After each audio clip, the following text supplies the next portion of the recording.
Welcome to Unfit Statesman with Zach Brown.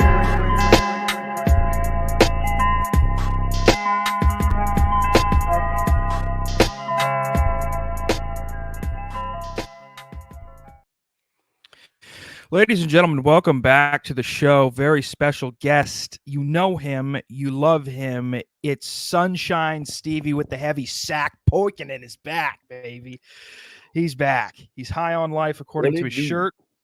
Yeah, and some shrooms. You have to read it all the way down. But yes. Is theoretically a what's the chemical compound in shrooms that make you get high? What's it called? Psilocybin. Yeah. Psilocybins, theoretically, they're vegetables, right? Or no? Yeah, it's a fungus. Are mushrooms considered like just a regular eating mushroom, like a shiitake mushroom? Is that a vegetable or is that something different? Well, so fungus is a separate category from vegetable. Just like technically a tomato is a fruit, but you still call it a vegetable. Yeah. So, yeah, I mean, included in vegetable on like a pizza menu, you'll see the, whatever. It'll be under the veggies section. Yeah. It'll be there with the fucking like peppers and onions and. Yeah. Okay. But so, I mean, theoretically, you're eating healthy if you're eating mushrooms, right? I couldn't agree more. I could not agree more. Now, I personally, I'm terrified of hallucinogenics, and I eventually will do them, and I eventually will jump out of a window naked and land on a bypasser who I then beat the living shit out of, which for the first time in my life, I will be showing raw alpha aggression, high on mushrooms, and the cops will say, what led you to this? And I would say it turns out I didn't even take the mushrooms. I ate the wrong mushrooms, and I just placebo affected myself into beating the shit out of an elderly Asian woman. Yeah, I was going to say, this seems highly premeditated. Yeah. Sir, you've done this 4 times. All of the women over the age of 45 and Asian, particularly Asian in the Mongolian affliction. In the Mongolian persuasion, you seem to have targeted the Mongol. By the way, this is all I've been consuming as far as content. I think I said this maybe the last few episodes, because literally over the past 2 months, the only thing I've been paying attention to in like media and content wise is I listened to Dan Carlin's Hardcore History and fucking Antonio Brown tweets. That's all. It's the only media I've really been consuming. And so everything that happens to me in life, I am looking at it through a framework of a severely brain damaged NFL wide receiver, or Dan Carlin, talking about the Celtic Holocaust when Julius Caesar just went and ruined all those fucking smelly tribal Gauls. And so everything that happens to me is severely I feel like my reality has become more and more distorted just because I'm only viewing things through those lenses. Did you ever watch the Boondocks episode where Huey watched nothing but BET for a week? I watched that whole series, but it was so long ago. It's a similar effect, similar dumbing down effect. It really is. I've been primarily consuming Jaguar Wright interviews and the wisdom of Dr. Umar. That's oh my god. He is amazing. A lot of people Bro, I'm not even bullshitting. Like I love me some Dr. Umar. I'm not even trying to fuck around on this one, dude. That guy is fucking entertaining as shit and hilarious. He found a way to match he found a way to match one kind of the cult following that Trump has, where his fans are really, really big fans. And he's outside of his mind, but he is and he's not dumb, but he's outside of his mind. And he's hilarious. He is so goddamn funny. One of the videos that I saw of him somebody had brought up him in I think it was a guest on Mike Tyson's podcast, and they brought up Dr. Umar Johnson, and they said that, he was basically says like, okay, well, Dr. Umar says, black men should be with black women only.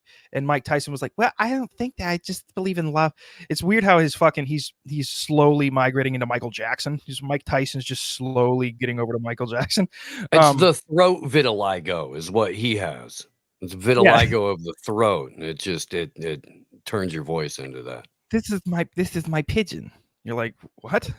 Dude, by the way, that is the most terrifying thing in the world, to walk into a room and see Mike Tyson holding and petting a pigeon. I mean, I would immediate liquid diarrhea out of my asshole. I'd be terrified. I would honestly feel safer walking into a room where Mike Tyson is petting a tiger. Yeah, of course. Where he's screaming and he has a tiger on a chain. You're like, things are okay here. The universe, there's balance.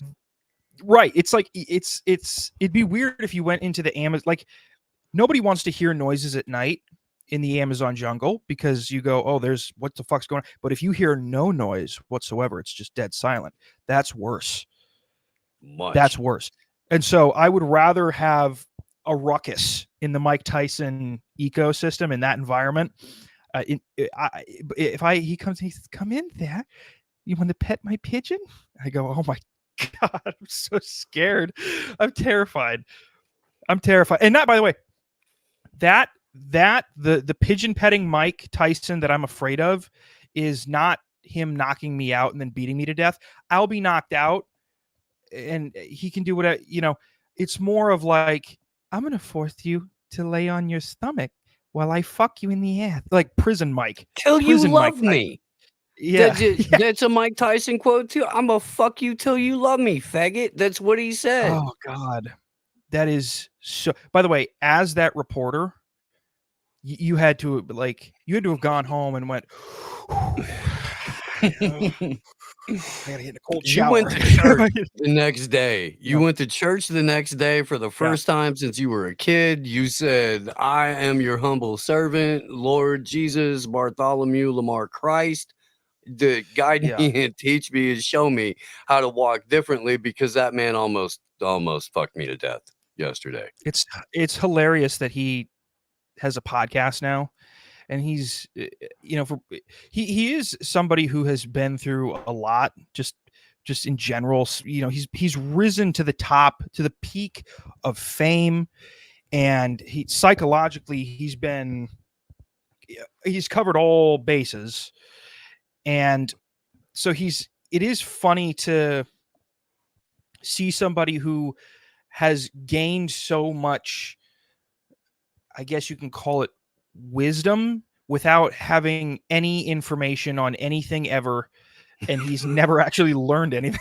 You know what I mean? Like, he is pretty wide. Like sometimes you listen to him and you go like, oh shit, yeah, I know what he's saying. That's very poignant and but then insightful. Yeah, extremely. And then every once in a while you'll hear him talk about something a little bit more like technical or political, and then you go, oh fuck, I forgot. Holy shit, dude. But that's basically, it's like that with a lot of people who get punched in the head for a living. Yeah. You will get moments of just deep insight and understanding, but those are usually surrounded on all sides by comments that remind you, oh yeah, that's right, this dude's had CTE since he was 12. That's probably why they have such, if you're looking at, in the grand scheme of things, the best, philosophical quotes, things that people remember. A lot of them stem from like ancient philosophers, ancient wisdom. It's like, yeah, because those guys were ingesting like lead probably, and fucking had massive concussions, and they didn't even know how, they couldn't even fathom that a head injury could exist outside of something bleeding. And it's like, yeah, they had a life expectancy of 30. Yeah. Yeah. So it's like, yeah, these guys were probably heavily brain damaged, and 95% of what they said was batch insane. But every once in a while, they'll say something, you go, okay, all right. It's like who was the person that went on trial for what he was saying? Was it Socrates? Or yeah, it had a bit. Yeah. Socrates was they persecuted for what poisoned he was him saying. with hemlock for his ideas. Yes. Yeah, and so it's like we rush to judge the people who poisoned him, but it's like I bet 95% of what he was saying was actually poison worthy. Like he's like, he had the 5% that everybody that Plato wrote down and passed on to Aristotle. That was the 5%. 95% of his time was spent running around nude, wagging his dick in front of children, doing crazy shit. He was probably brain damaged and mentally ill. So maybe we rush to judge the people who executed him, but maybe it needed to be done. Maybe it did. You did very, very astute. Yeah. There's a great Clutch song called Bottoms Up Socrates that's all about like the moment of the hemlock hitting you, what that might feel like. If my predictions are correct, I think his nerve endings were not, like, his senses were dulled. That's probably nothing. I would imagine that Socrates, just in general, like, you don't become a philosopher as your trade without significant substance use. Yeah. Oh, for sure. I mean, it's like being a writer. The way that you become a writer is become an alcoholic and you hate yourself, and then you that. And so not very much, not wildly. It's indicative of the modern day. He's like the modern day Hunter Biden. He's a painter. Hunter Biden's a painter, right? He is an artist. It's and I, to that point, I mean, if at least artists are self-aware enough to have torture inside of them because they can never find happiness. The philosopher is so retarded that he goes like, well, like somebody goes, hey, you're clearly not happy, you're clearly depressed, and then they go, well, what is happiness? It's like, you are, I don't, not you. I don't want to see you. Poison him, please. If I go to you and say, you don't seem happy, is there anything we can do? And they go, well, what is happiness? And I go, well, now I hope you kill yourself. Now I really do hope you kill yourself. Right. If you can't be like, bro, it's a steak and a blowjob. Or, yes, the thing that I'm missing from my life is head. That's what I'm missing. Yeah. Or, I'm missing the opportunity to, if you're, an aging, you're an elderly gentleman. And that's, I actually had a friend tell me this. Yeah, every once in a while, man, I'll just go down to the mall. I'll fucking look at all these ridiculous hoes out here hoeing. Dude, I'll be like, wow, that's some neat eye candy, and I'm glad I don't have to fucking worry about none of this shit at my age. That's true. Yeah. I have taken a very staunch opposition opinion on the mall. I obviously the people that are in it are true vile subhuman pests that 100%. Probably should be eradicated. I hate it in a perfect world. Yeah. Yes. Especially the American Dream Mall. It's the law. I think it's bigger than the Mall of America. They've got this like indoor ski ramp and the Nickelodeon themed fucking whatever. What do you call that? Not water park. A water park. Oh, the slime park or whatever. I don't know. Yeah. Yeah. Whatever it is. It's just truly. It's demeaning. It's demeaning to humanity, and I hate everything about it. But I do like that your friend has taken sort of an opposite approach, where he goes, "I'm going to go ahead and see these people to contextualize where they're at versus where I'm at, which is actually probably the most positive way to approach it. I go there and just immediately harshly feel sorry for myself that I'm in the presence of such rodentia. It's fucking, it's grotesque. Well, you're an adult. And you're an adult that hasn't yet reached like midlife, but you're well past the point to where your brain has fully developed. So you have no legitimate reason whatsoever to be in a mall unless Except somebody shoot it is up. making yeah, that's what I said, legitimate reasons, Zach. That's true. That counts. Sorry. Or, you have a fucking niece or a nephew as a birthday party or something, like you have to go buy something. There's a specific item, but men aged 28 to like 68 have no legitimate reason to step foot in a mall other than for the ones that we just laid out. A lot of the people at the American Dream Mall that you'll come across do not speak English. Is the American Dream Mall the fucking Palisades Park one? Is that what that is? No, so they're two separate. Palisades Park is up north, a little bit closer to the New Jersey border. The American Dream Mall is the new one that took a decade to build, and it's right by MetLife Stadium in New Jersey. Okay. And so it's a fucking one. It's just the park. I'm not gonna. It's too. I can't go into this again.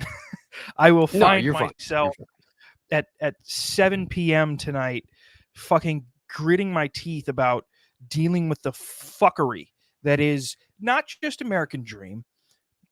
American Dream is a magnified manifestation of all the horrors that come with a mall, but every mall across America. It's just a ridiculous fucking bunch.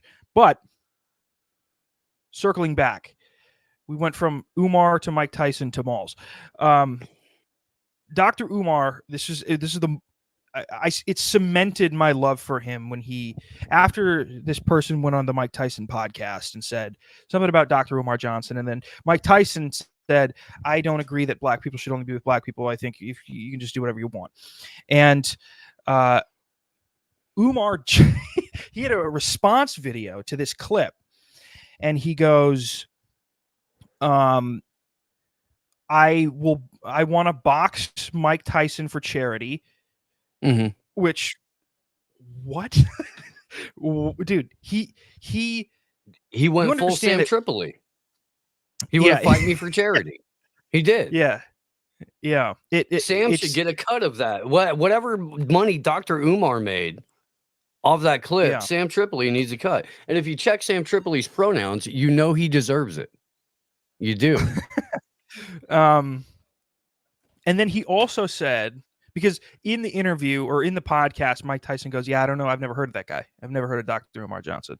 He goes, I find it hard to believe that Mike Tyson doesn't know who I am, which, again, you're one of the most famous people that ever exist in the world. He's referencing, and he's like, he doesn't know who Dr. Umar Johnson. It's like that, whether it's the delusion or the acting or whatever it is. I don't care. I don't care if it's genuine. I don't care if it isn't. I like it. I like a person to go on TikTok or on Instagram Live and question whether or not Mike Tyson was being genuine when they said they didn't know who they were. That whatever that is, that's something special. That's something special. To his credit, Mike Tyson knows exactly who Dr. Umar is. He knows exactly who he is. That's true. I tell you what, if he didn't know before, he does now. Because I can guarantee you, Tyson got flooded with comments. Because like I said, Umar's got he's got a kind of a cult following, right? If you don't know. Louis Farrakhan, Rizza Islam, Dr. Umar Johnson. Like, if you those people have, like, those individuals have, you said it, dude, the Trump fucking cult mentality around them. And I guarantee you Mike Tyson knows who Rizza Islam is. So I guarantee you Mike Tyson knows who Dr. Umar is. Well, or Mike Tyson doesn't actually know who anybody is at this point, and he's just kind of. It's one of the two. It's one of the two. No, that's fair. I don't know. You know, and it is true. It's like if David Stockman or you know Brian Stelter said that Mike Tyson doesn't know, or he definitely knows who I am, I'd go, no, he doesn't. That's fucking I know for a fact he doesn't know who you are. But thinking about it, Umar Johnson says Mike Tyson definitely knows who I am. I go, yeah, perhaps. Boxing him for charity is not a smart move for you. Or give it a few years to get yourself in shape, for Christ. Because Umar, listen, you've got 2 wives cooking you dinner. Okay, you're up there in weight, so work on your stamina. He's gonna have to do some significant cardio work if he's gonna make that vision a reality. Speaking of cardio work, well, quickly, he's gonna have to have the same people draw up the fight parameters that drew up the fight that didn't happen between him and Jake Paul. Yeah, why did they say that wasn't going to happen again? Well, a number of reasons. Well, okay. The contract was so bad that Tyson just wasn't going to get paid unless he went 10 rounds and let Jake Paul fucking beat the crap out of him. So Tyson goes out and puts out a series of Instagram reels and shit like that where he is a savage and like boxing the shit out of people and destroying things. And Jake Paul immediately comes out and goes, hey, look, so I'm a little concerned about Mike's health, and I don't think it's a good idea that we do this fight.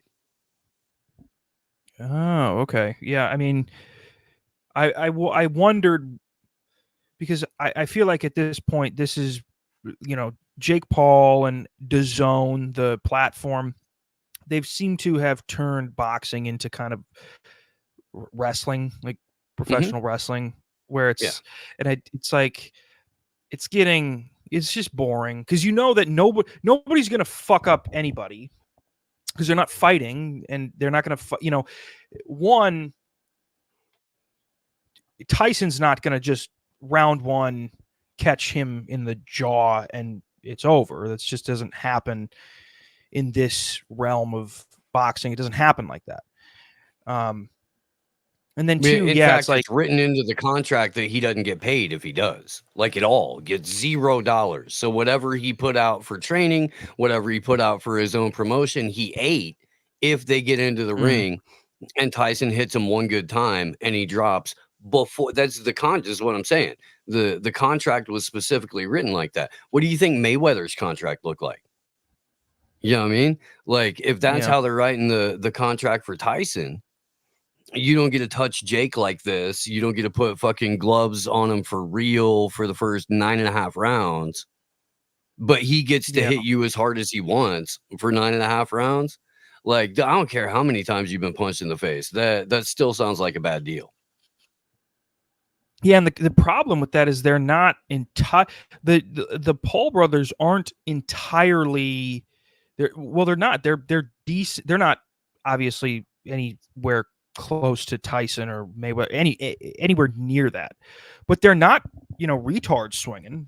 And so the problem is you've got kind of these powerful, strong, explosive, young guys who just, if that's the case where you're like, you have to be on the defensive for a certain amount of time because you, in the back of your mind, know if I clip him, it's over for me as far as money goes. And so you have to be constantly a defensive fighter, which, by the way, that's one thing for Mayweather to take that deal. Mayweather is a defensive mechanical fighter. Yeah. Tyson is not that way. No. He's a powerhouse. He's fucking if he hits you with a hook, bye. Oh, he's a pissed off Rottweiler that's just been given instructions. Yeah. Yeah, he's literally, he's got the like when he steps in the ring, he has the mentality of one of the fucking Vic pit bulls. Just kill, just murder. Yeah, definitely not like the lazy fucking pit bull that's right over there on my bed right now, who's more than happy to just kick it. Gomez, Yeah. No, you need to be more I have menacing. all of my dogs they would just they literally would have been raped and murdered by all of the Vic dogs. They had Yeah. nothing in them. No Yeah, survival. the best I could possibly hope for is that my dog would have been their plug. You know what I mean? Like Yeah. Yeah. that's it. You know, because he's not fighting them. Yeah.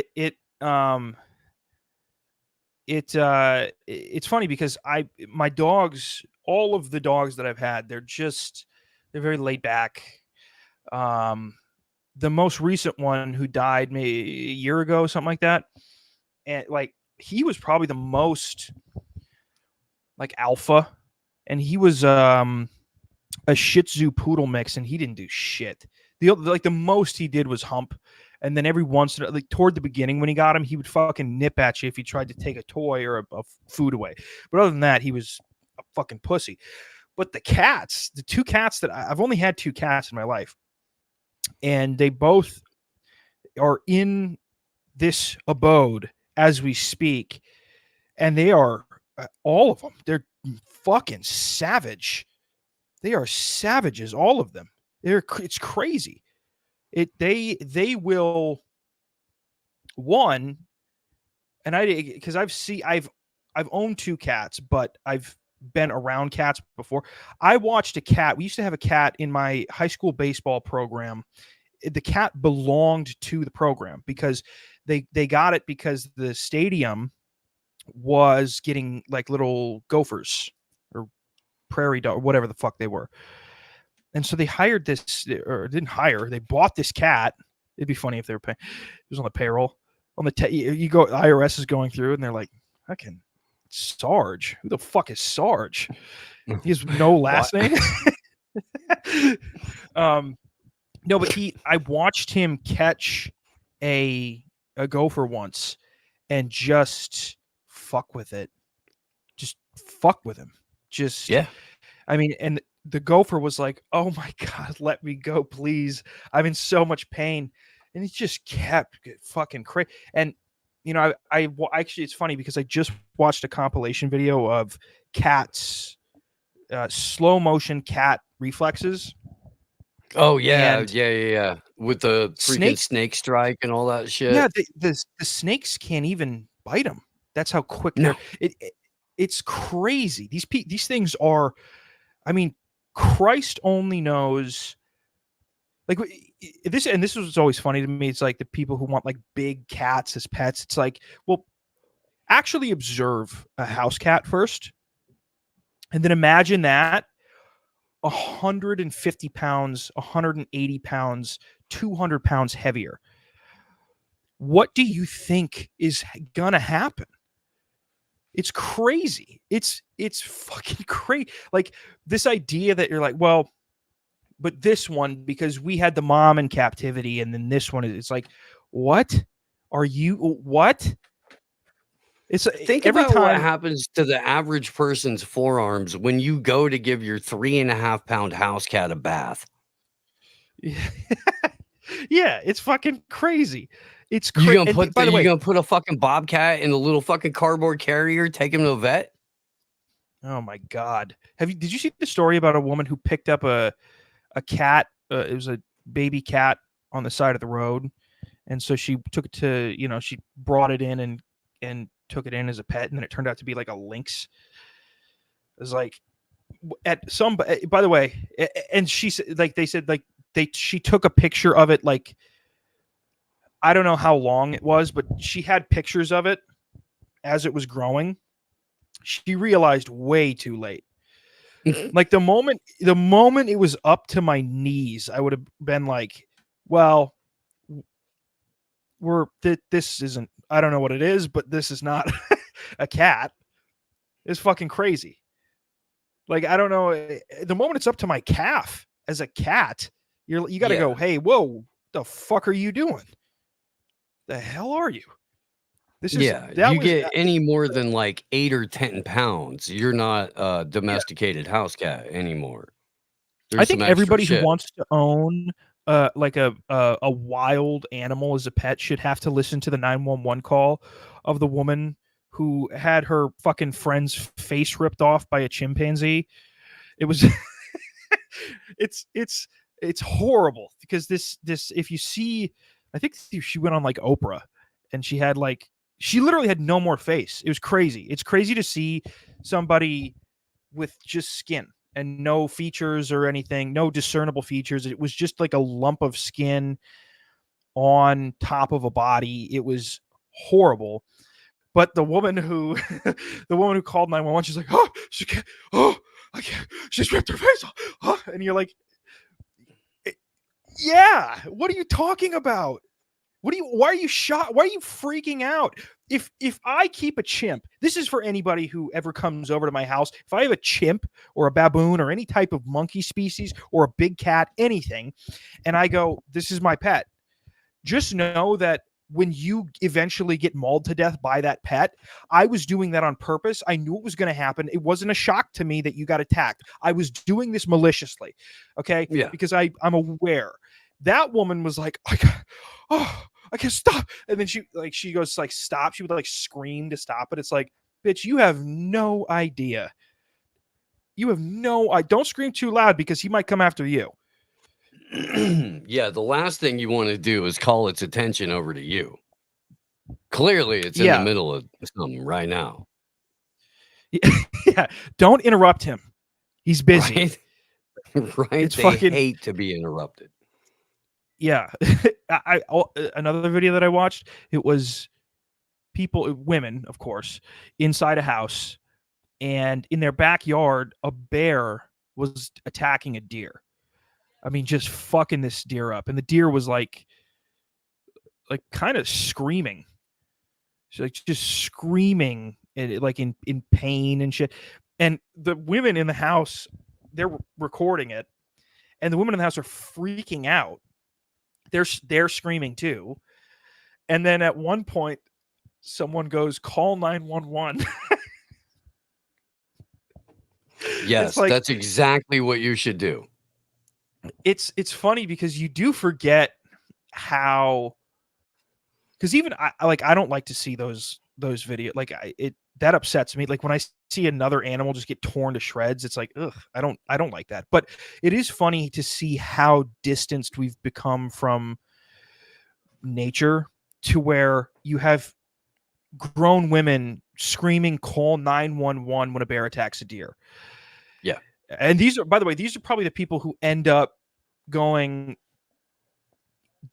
hunting is bad because you shouldn't kill animals. It's like, you have no idea. First of all, the likelihood that deer was going to survive another 2 years was low. And the fact that we took him out with a bullet or an arrow, pretty good. Pretty good. It's significantly less painful than being mauled to death by a bear. Yeah, it's. I watched a video not too long ago about a guy who he didn't even get mauled by a bear. He just kind of like got sideswiped. Like whatever the bear was doing, he just was in its way and went fucking get. And then, but the bear didn't really pay. His whole fucking like half of his face was just off, which it is funny because in those moments, you see people, you would assume people would freak out and just panic. But for whatever reasons, in some of the weirdly more traumatic situations, people really because so much adrenaline is going, they're calm. And so he recorded a video. He's like, welcome back to my truck. I got my face swiped by a bear. As you can see, looks like my ear's gone. I was like, Jesus Christ, dude. The level of steadiness you have is amazing.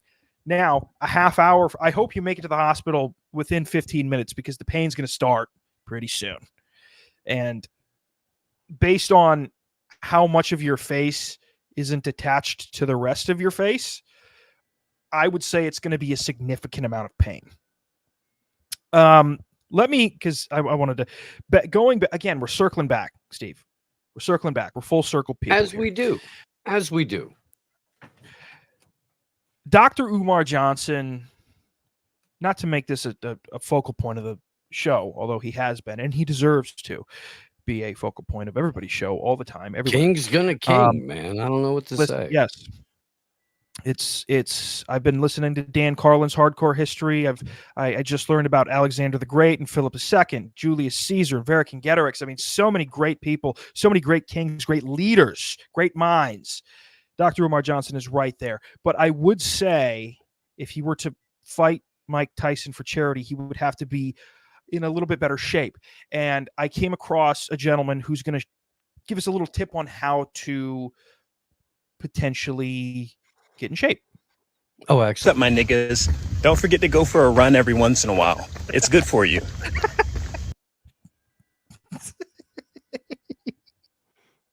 Okay. I'd like to play that again. Hey, what's up, my niggas? Don't forget to go for a run every once in a while. It's good for you. I mean, he's not wrong. That's fair. That's fair. He's got that great 1974 Jermaine Jackson lineup going on.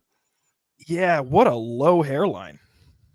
Wow. That is yeah, dude. The kid's got an inch and a half of forehead. That is an exceptionally low hairline. That's a virile young man. You can only imagine that. Is what you have to assume. I can't. Just everything that's happening in this video. Is this the best white person in blackface ever? Like, is this the best blackface makeup job that's ever existed? It is a close second only to Justin Trudeau. In terms of exceptional blackface. Yeah. I mean, it is truly. It's funny because because my nose is that wide. That's totally a white guy. It is. Well, it's just, I mean, listen, I want you to listen again.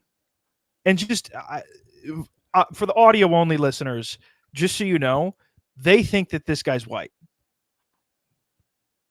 Hey, what's up, my niggas? Don't forget to go for a run every once in a while. It's good for you.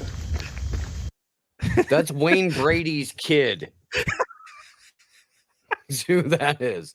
That's Trevor Brady. Or fucking Clayton Brady or something like that. If you're Wayne Brady, what do you name your kid? But Parker Brady. Yeah. Yeah, no, and the daughter's already transitioned and her name's like Echo or something. Right. They're like Echo? Right. It's like it's short my for name's Echo Phoenix. Location. Yes. Yeah, Phoenix. Oh God.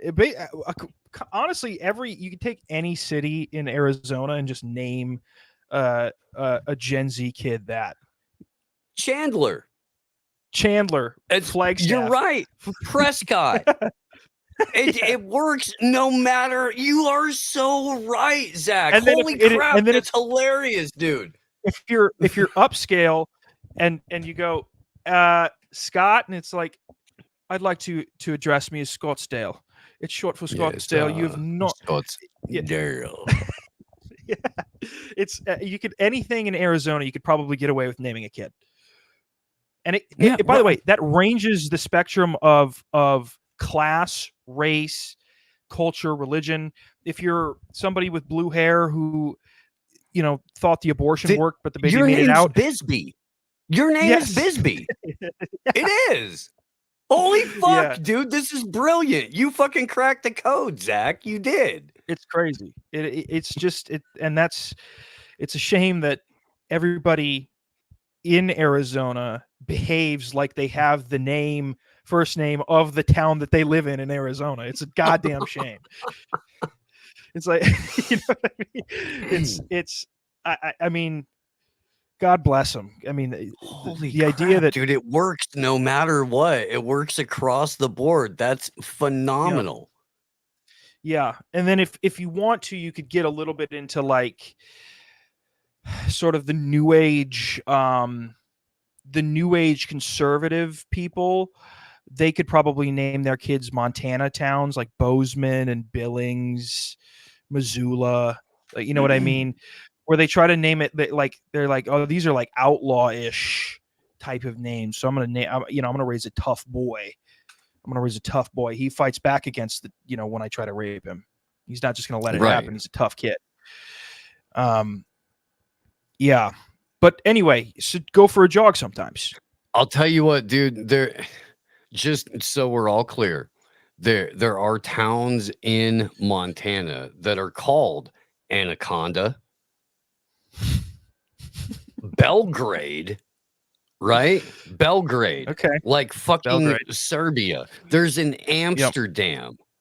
And if you're a fucking but here is, I'll tell you the most to prove your point is that there's a town in Montana called Big Timber. Yeah. No, it's that they'll call that, like, that'll be the middle name that they actually put on the birth certificate. It's like Billings Big Timber Brown. I mean, it's just, if you have a daughter, I mean, God, listen, and here's what this is what the Palin family did to name their kids. They just put up a map of the state of Montana and threw darts in the closest fucking town. They're like, oh yeah, it's track. Okay, it's freaking, huh? Did she do the weird kid names? Yeah, she kind of did. There's Page, Track, Trig, I think is one of them. Yeah, like Trig. Yeah, okay. What? By the way, wasn't there a thing with her kids in the news? Didn't they do something? Well, they're fucking white trash as shit, dude. Like, one of them had a bunch of baby mama drama. There was another one that Bristol, right? The daughter got knocked up all fucking out of wedlock. Before she was married, like that. Yeah. Yeah, it's funny because they did make her the staple of the conservative movement behind the McCain campaign, and really what you were dealing with was like West Virginian-esque white trash trailer park Barbie. How did they make their money? Oil? How did her family make it was her husband. Yeah, it's like it's basically, it's like you give West Virginia families oil money, you get the Palins. Right. You get the entirety of Alaska pretty much because they all get a check, but yeah. Oh yeah, they do UBI up there, don't they? Yeah. Why do they do that? It's a form of it because of the oil production. They said if you're going to take the oil from Alaska, you got to pay all of us. So whatever they get from like a couple of specific oil companies, there's like a minimal monthly payment that residents of Alaska get. That's interesting. As a kickback. Somehow it's oddly socialist, but oddly super fucking based. Like, yeah, if you want to take, it's oddly isolationist too. It's like, if you want to use this shit, you're going to pay literally everybody. Yeah. It's like, wow. Yeah. And it's not definitely socialist, but it's been like all Republicans all the way down through Alaska's history that are like, no, there's only 50 of us here anyway. We're all going to get a taste. All right. You want to eat tonight? So do we. So we're going to determine whether or not you eat tonight because there's more of us than there are of you. So it's really mafia-esque when you get down I was going to say it's funny because I was thinking about this the other day because, the modern people who, proponents of socialism in modern American politics just have the worst. And I don't like I don't think socialism would work in America. It's just too big. But like, there's something oddly libertarian about, not oddly, there's something very libertarian about not enforcing certain things to where if you have a community like Alaska or a community of 100 or 200 or 300 and they go, yeah, you know what, we're pretty much okay redistributing wealth for what we see as the greater good. To me, that seems actually quite beneficial. I just don't think it could ever work on a large scale because there's the larger you get, the more centralized the power is, the further away the power for disseminating or redistributing the wealth moves away from the individuals. and then the less accountability, the more distance there is between the point of power to the people who are giving them the money. The more distance there is, the less accountability there's going to be if it's redistributed in an inappropriate way. And so, like, inherently, the idea of like sort of the socialistic principle of taking money, a certain amount of money from everybody, and then divvying it out that benefits the greater good. It's like that inherently isn't wrong, but it's just so easily corrupted, that system, that it could just never work in a country, or any power, right?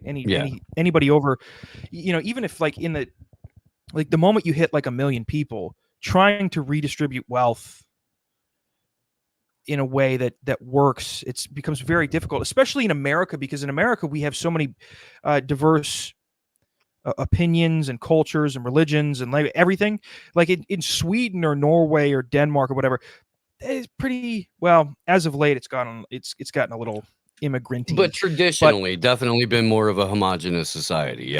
Yeah. And so it's like, it's funny because all of these things on the left where they're like, I want socialism, but I want diversity, and I want Muslims here and Jews, and I want languages that I can't understand to be spoken around me. And it's like, well, you're kind of ruining your other argument. Like you're sabotaging the other thing. Like you have a lot of contradictory opinions that it's amazing to me that you can't see it. You can't see the inconsistency. And that exists on the right too, but it seems to be a little bit more upfront on the left as of right now, Well, because this time around, it's their contradictions that are being put front and center, as opposed to the right's contradictions that are being put front and center.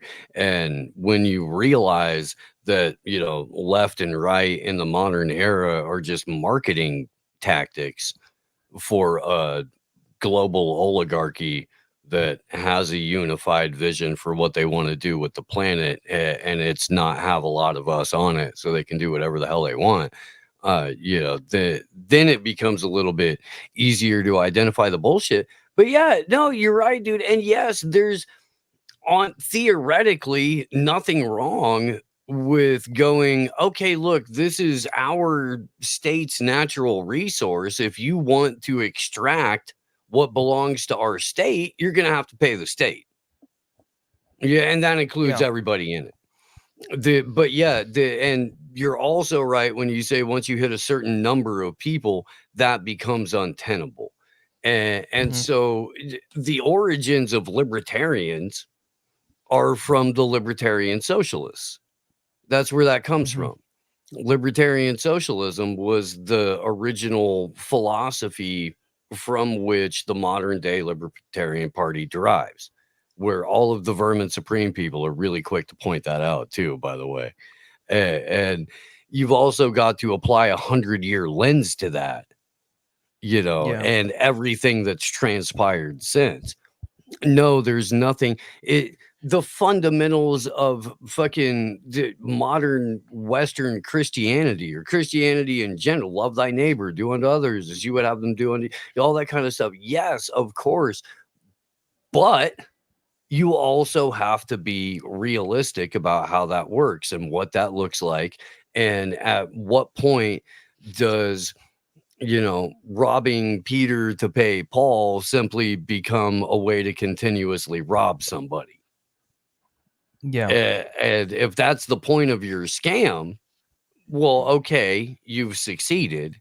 But, at a certain point, it's all just theft.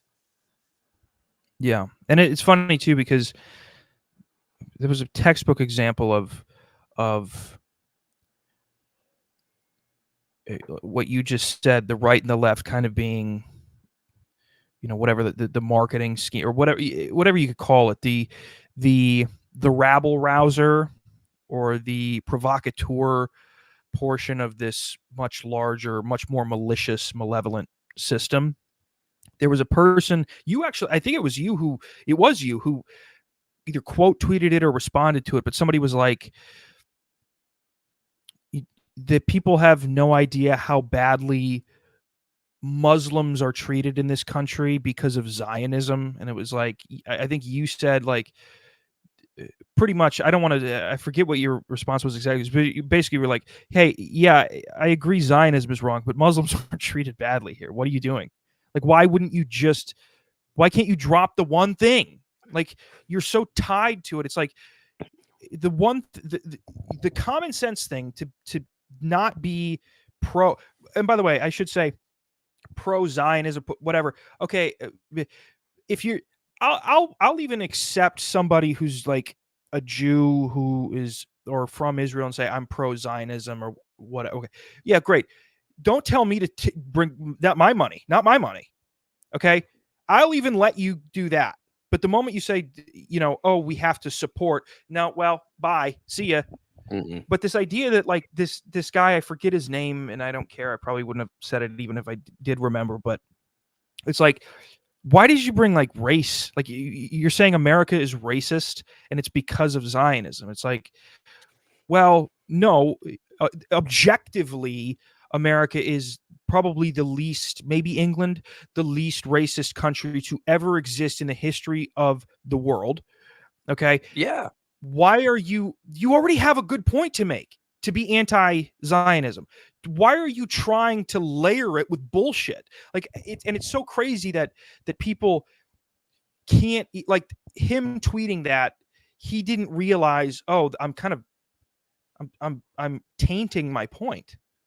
I'm tainting it by adding this layer of virtue signaling on top of it. It's like, listen, hey, cast a wider net. Say, like, even if somebody is racist but doesn't like anti-Zionism, it's like, well, there's a goal you could probably work toward. Because, by the way, the racist person isn't hurting you. They're not allowed to like hit you in the face. They're going to get prosecuted the same way a black guy would hit you in the face. Would be, I mean, it's the same crime. So except for you might get prosecuted more because they might consider it a hate crime. So you might get more punishment in America as a result of your behavior. And that just underscores your point. It baffled me because I forget you did it. You put it much more concisely, and it was way better. It was a way better response than what I just said. But like, I saw it and I was like, what the fuck are they doing? They can't let go of this, whatever, like this, in this person's case, it was like a race thing. America's racist and we hate Muslims and black people. It's like, no, we don't hate Muslims and black. What information is driving this in them? Like, where are they getting it? Is it just like CNN and MSNBC? Where are they getting this shit? I don't know. I think that the direction that the independent media has gone, and I'm going to use scare quotes for that because I think David Icke is right. I think that there's a mainstream alternative media. I've talked about this before he came up with that freaking phrase for it. The simple fact of the matter is the way that the platforms are designed, they already tell you up front what you can and can't say and how you can and can't say it. So you've automatically created a landscape that only allows for certain things to grow in it. You know, I mean, like any other biome, like any other environment, there are, based on where you're standing, some things are going to grow and prosper there and some things aren't. And that's just the way that the environment is structured. And that isn't your fault as an individual. That's just the way that it's created. So because of that, you get this kind of prevailing attitude where, okay, I have a truth that I want to say, but I have to go ahead and do these extra things in order to be able to say it. And so the virtue signaling or the nod to whatever, they feel like it's just there's an OSHA chart.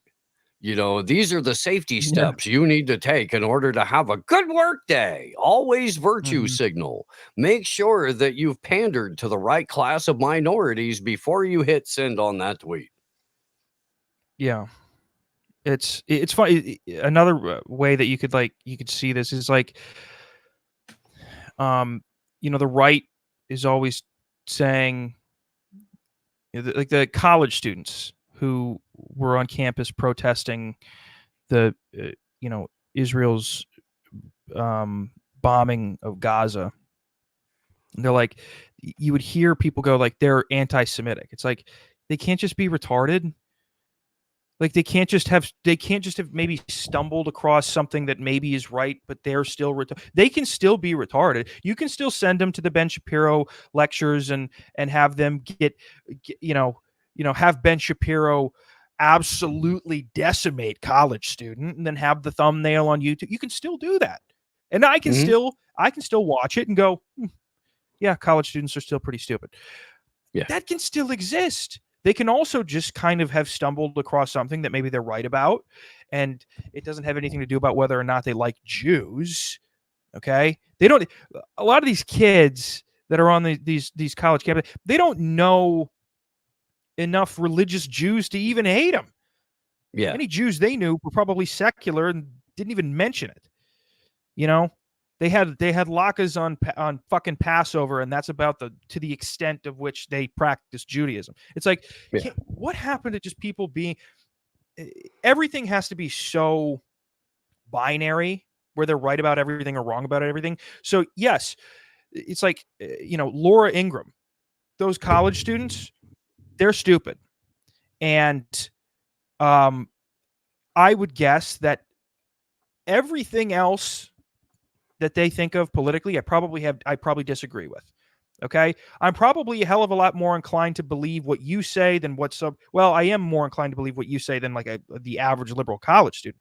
But this idea that because that's who they are, they can't be right about Palestine, or they have to be anti-Semitic because they're saying what they're saying about Palestine. It's like, why can't they just be retarded and got lucky? Why can't that can't happen? Sometimes you get lucky. Sometimes you're right. There's there's that pisses me off to no end. The other thing that pisses me off to no end is the culture war grifters who show up to these protests to be like, do you know that if you were in Palestine, Hamas would throw you off a roof? Like, are you fucking retarded? Yeah. That doesn't have a goddamn thing to do with watching a live streamed ethnic cleansing is fucked up. And I think that maybe that should stop. Like, and the people that have made their entire personalities or their entire coverage of the Israel-Palestine thing, specifically about woke, retarded college kids going, hey, I don't like the ethnic cleansing. And then you're like, oh, well, the people that are getting ethnically cleansed may not like you. I don't give a shit. They're 8,500 miles away. Nobody from Hamas is ever going to show up to the middle of fucking gold country in California and be like, infidel, it's on. Because there's 75 guns for every person here. They're not coming here. Yeah, it is funny because it's like, they were like, oh, they go up to like women and they're like, women can't, they don't have right, or gays, they would kill you. And it's like, like if that were ever the case, like, and somebody came up to me and was like, well, they wouldn't, even if I was gay, it's like, they would kill you. And it's like, I would be like, well, okay. But I also just saw a video of a baby who had missing limbs, like a newborn baby who had missing limbs. So it's like, I don't want to be killed, but I also don't want babies over there to have missing limbs. Is there a middle ground here? Is there a meeting of the minds that can happen? I think there is. Well, and most of it, I guarantee you, goes back to the thing we were talking about with Alaska, where it's just resource and revenue sharing. There's a huge imbalance. Yeah. Right off the coast of Gaza's natural gas field that would fucking make all of those people multiple billions of dollars. Everybody knows that. But Israel wants it. and they don't want the Palestinians to have it. This is the crazy thing, man. If you put the entire population of the world standing upright, shoulder to shoulder, it wouldn't take up all of Texas. That's how much room we actually have on the entire planet. But because a handful of satanic pedophiles want it all, this is what we live in.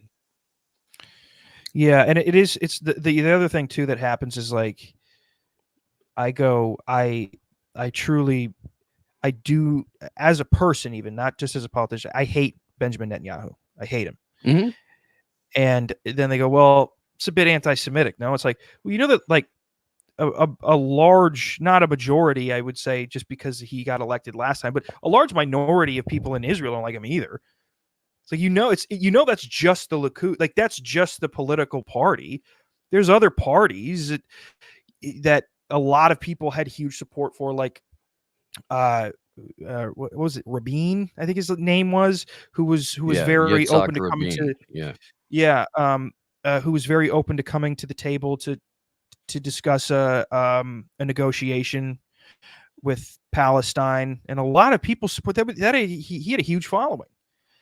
But just because I hate one guy, I hate that, like and quite honestly, the Likud in general is pretty repulsive as a political party. Menachem Begin was a terrorist, a legitimate terrorist. Yeah, an actual during terrorist. During the time of British it's like, it's funny. It's like you have Hamas Bet, people. Who? I think it was Shin Bet was the particular terrorist organization that he was a part of. There were a few, though, weren't there? Kind of a there was a multiplicity of organizations that drove the British out. Israelis saw the British as occupiers, and they employed very similar tactics as Hamas to get the people who they saw as occupiers out of the land. And it's just it goes back to like intellectual consistency. When you have Menachem Begin, who starts the Likud party, engaging in terrorist revolts against who they saw as an occupier, starting the Likud getting into power. Netanyahu, I think they were in power before Netanyahu, maybe a couple of times, I forget. But Netanyahu first came into power in '96, and then really getting mad at a group of people who are employing the same tactics that the founder of their political party were engaged in, 60 years ago. Yeah. Or 50 years ago. So 1996. When did they get there? In the 40s? Yeah, so 50 years ago. It's again, wherever you land politically, fuck you, whether I agree with you or not. Who cares? But just the absolute blatant intellectual inconsistency is mind-rattling. It's mind-rattling. I have a hard time wrapping my brain around how somebody could sit in a political space with that much inconsistency and that much juxtaposition in their thinking and just be comfortable with it. It would bother me if I was in that space, Well, you're not part of a religion where they tell you that you are legitimately the most superior creation in the universe, and that it's your duty, it's your task as the most superior creation in the universe to enslave and shepherd the rest of the subhumans on the planet. And it does kind of sound nice, though, doesn't it? It does. It sounds great. I can't think of a higher way to be. I can't think of like a more, a better way to like gas somebody up than be like, hey man, look, you really are the most superior being in the entire universe. God himself chose you specifically to be the one true master of his domain. And here's how you're going to do it. You're going to suck baby dick and then also kill everyone else that you want to. Cool. But the people that you don't want to kill, you totally get to enslave. And if they're good slaves, they're going to understand just how lucky they are to be enslaved by you. The rest of them, it's okay. They don't really count. They're basically animals. You can do whatever you want to with them. Like, I mean, how nice would that be to have that as like your constant upbringing, and then have that reinforced by 600 years of usury, that you can then be like, hey, all of the money is going to recirculate 17 to 24 times in our community before another member of any other community sees a penny of it. Yeah. And nice coastline. Great coastline. On top of everything, it's a great coastline. Yeah, and you get to hang out in the Mediterranean. Yeah. Oh, wow. You know what? I get Zionism. You know what? I was wrong about everything. I want in. How do I get in? Yeah. How do I get in? Yeah. I'm assuming, first of all, you have to find a nice Jewish woman, because it's a matrilineal society. Mine's only a half. Mine's only half. Or actually, no, technically a quarter. A quarter on grandma's side, because that still counts as long as it's matrilineal. On grandfather's doesn't count. Nope. Sorry. If it's not, if you're not being born from a Jew snatch, there's no Jewish, and doesn't matter. Well, no, if you're theoretically, then, because her mom was half Jewish. No, not technically. If her grandfather was the only Jew, if her grandmother was Jewish, then she would be Jewish. If her grandfather's, maybe, I don't know. You have to apply through the right settlement brokerage firm. I would suggest calling either the Kushners or the Schumers. The Kushners, and maybe they'll be able to say they're actually. I used to work in a town where they have I think they're from there, in Jersey. They have a very strong presence there, and they have an academy. They have the Kushner Academy, and I don't know what the fuck they teach those kids, but it quite honestly, how to ruin Donald Trump's presidency. That's probably the whole curriculum. It's a big part of it. How to convince Donald Trump that we still need to be in fucking Syria. Yeah, I mean, it's at least a class.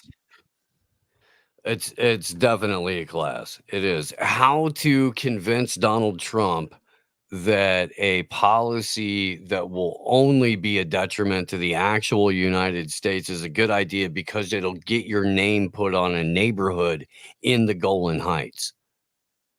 They'll rename territory and they'll put your name on it. Yeah, he does like having shit named after him. Really that's his favorite fucking thing in the world. So I don't know. I mean, I might send my kid if I maybe send my kids there. You know, it's not a horrible set of information to have in basically manipulation. Right. Yeah, I mean, it really can't be. It can't be anything more than like, I mean, well, maybe it's the antidote to Trump University. Maybe that's what it is. Yeah, yeah, the subsidiary program, the fucking, it's like you get your bachelor's degree in Trumpism, but then you get your master's degree in Kushnerism. And then if you really want to do it, if you want to go get your PhD, John Bolton U. Yeah, or Hillary Clinton University. Do you remember when these idiots did like a masterclass thing a couple of years ago during lockdown? Clinton did like they were trying to actually push. Hillary Clinton did a masterclass. John Podesta did a masterclass. On what? I would guess how to rape children. Or at least how to portray it via art. Right? How to portray rape on canvas. Rape on canvas. Get it? It's not rape on campus, folks. It's rape on canvas. By the way, I'm trying to find these because they were hilarious. I'd like to address this. I watched a thing the other day about Liberia, and Liberia is fucked up. If you know anything about Liberia, it is not doing well. And one of the things, if 50% of the country is illiterate, 80% don't have jobs, 70% of women in Liberia have been raped. Which makes me question the 2 out of 3 women on college campuses get raped, because we're nearing Liberian statistics when we get that to that number. It's like, what is happening? Like, you're telling me that college campuses, one of the most liberal spaces in America, are harboring rape statistics similar to that of the 4th poorest country in the world, where almost 100% of the population have eaten other humans? Like, what? How are we getting 2? Where are we getting 2 out of 3 here? Where did that come from? Because if that is the case, maybe we just shut down college, because something's going on there. Where did that figure come from? Okay, there's probably a few different ways to look at that. One of them is, in the modern feminist era, literally everything is rape. But I want to take away from people who have legitimately experienced sexual assault or violence or anything like that. I can't imagine a more permissible venue, though, than college, because you've got that juxtaposition where you're supposed to be, super woke, PC, this, that, and the other. And then you've got what actually generates income for the university, which is its athletics and its Greek system and its alumni that continue to fund it. So on the one hand, you've got total woke retards, and on the other hand, you've got a whole bunch of party boys. Well, if you put those 2 people in a room together, somebody's getting raped. I'm sorry. This is how that's working. And if it doesn't happen, I'll fucking make sure of it. Right? To freaking wheel in the Roofie Colada snow cone machine. Because let me see. That's how they're doing it. This is, oh my God, this is real. Okay, hold on. It's real. I don't make shit up, dude. I'm not out here telling stories. I can't. I am befuddled. Well, let's see. I'm going to share with you what I intended to say if I had been elected in 2016. Jesus Christ. My fellow Americans, today you sent a message to the whole world.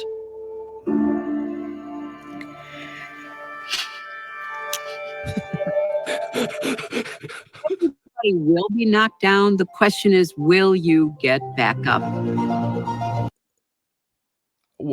I missed this. What was I doing? Her masterclass is really, this is what I would have said if you would have fucking just got off your dumb peasant asses and elected me president. The entire masterclass is her working out her fucking grievances on the American public by making them listen to what her victory speech would have said. The narcissism involved in this is fucking otherworldly. Yeah, so the Bushes, the Clintons, Madeleine Albright, they were all part of this masterclass series. Looks like Condoleezza Rice is in there too. Yeah, Condoleezza Rice. Oh my God, meet your new instructor. No, thank you. Fucking, I mean, this is a lineup of insane people who belong in The Hague. Madeleine Albright. God, you just. God, $1 million dead Iraqis was worth it. That's Madeleine Albright. Yeah, well, it's a shame that she couldn't take any of the skin of the people she killed and fucking put it on her face, because that is wild. He's wild looking. Man, yeah, she almost looks like one of the fucking like she looks like a tree demon. She does. She looks like her face is made out of bark. And not symmetrically arranged bark, like from a tree that's had to experience a bunch of like coastal wind or something like that. She does have like a forest cryptid look to her. A very like, if you touch her, there's not going to be like, if you touch her skin, the skin doesn't move. It's just all like you said, it's like oak. Or like Scarecrow from the Batman series. Something like that. She looks like everything in her face is atrophied. And so I don't even know how she's going to talk during the masterclass, because how can her mouth move?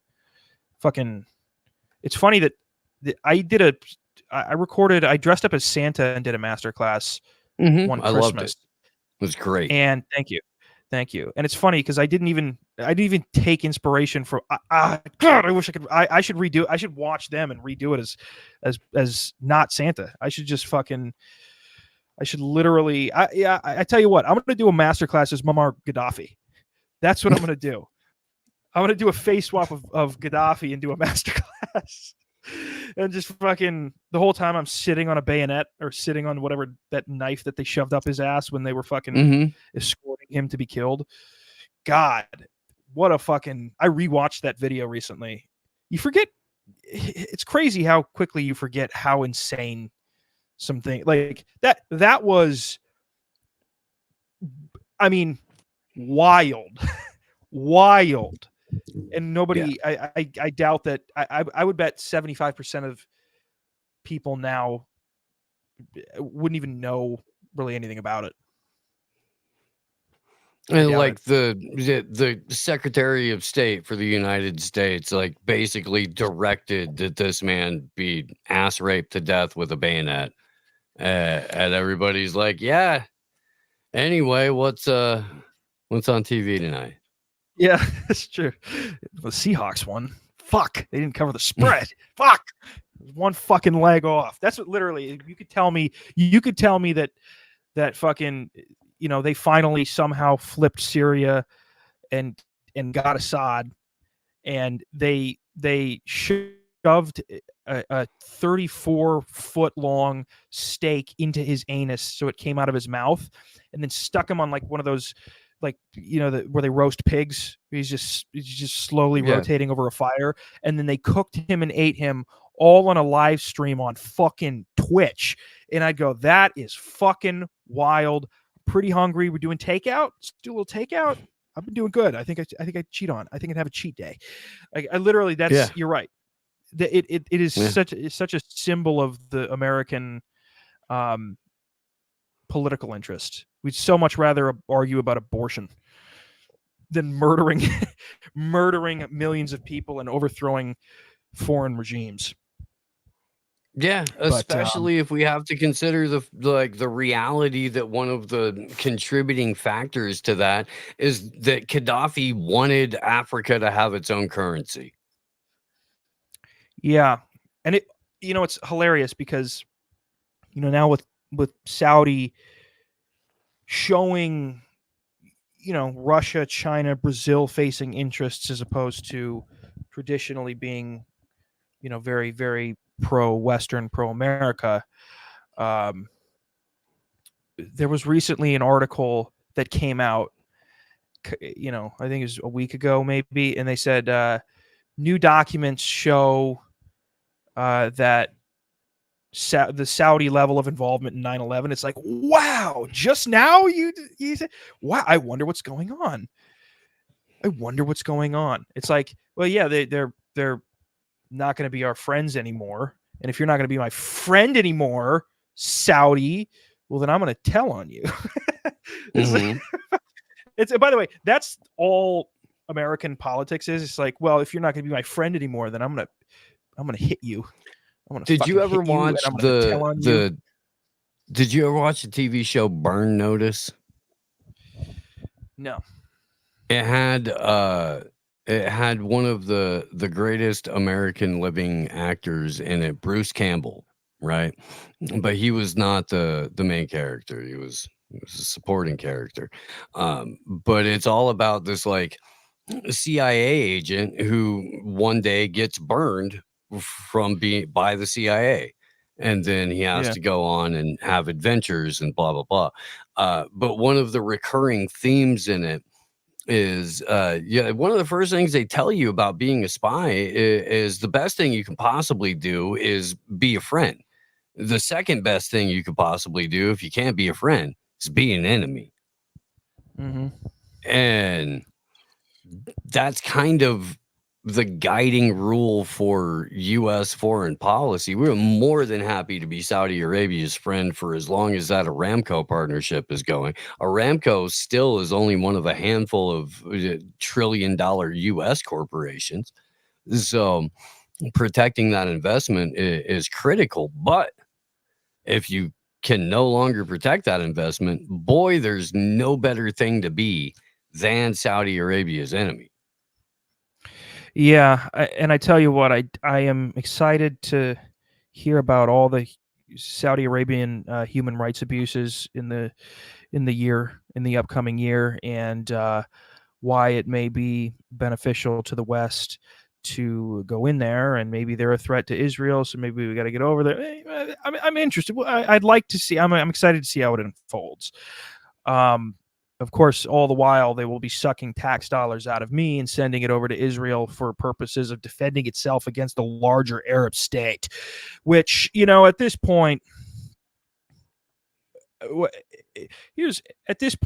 if we're gonna fight the Muslims, just can we get to Iran already? It's dragging on. Some stories drag on a little too much.